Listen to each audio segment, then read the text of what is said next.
এত সুন্দরভাবে 3 বছর 4 মাস ধরে একজন গঠন করেছিল ডাক্তার বি.আর. আম্বেদকর। সেও কিন্তু একটা শিডিউল টাইপ লোক ছিল। সে কিন্তু ভারতবর্ষের সংবিধানটা এমন ভাবে গঠন করে গেছিল, সেই সংবিধানকে আজকে যে বিজেপি ভারতবর্ষের গদিতে আছে, 19টা রাজ্যের ক্ষমতা চালাচ্ছিল, বাংলা দখল করেছে 20টা রাজ্য তাদের, মাত্র 23টা রাজ্য, তার মধ্যে ভেঙে ভেঙে 29 হয়েছে। 29টা রাজ্যের মধ্যে আজকে পশ্চিম বাংলা দখল হওয়ার পর দেখা যাচ্ছে যে বাংলার ক্ষমতা সহ প্রায় ভারতবর্ষের 3 বারের প্রধানমন্ত্রী নরেন্দ্র মোদী, এর আগে তিনি গুজরাটের মুখ্যমন্ত্রী ছিলেন 2001 সাল থেকে 2014 সাল।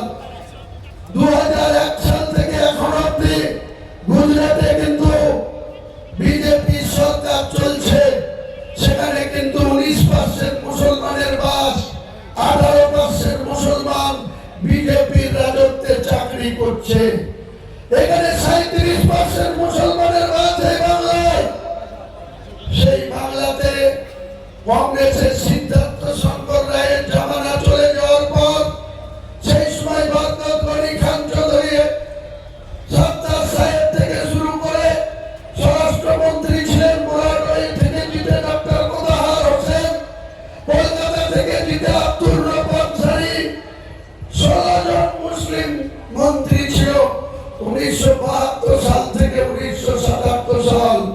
আর যে মুসলিমদের কাঁধে ভর দিয়ে 2011 সালে কংগ্রেসকে সঙ্গে নিয়ে যে মমতা ব্যানার্জি 34.5 বছরের সরকারটাকে এখান থেকে সরিয়ে দিল, সেই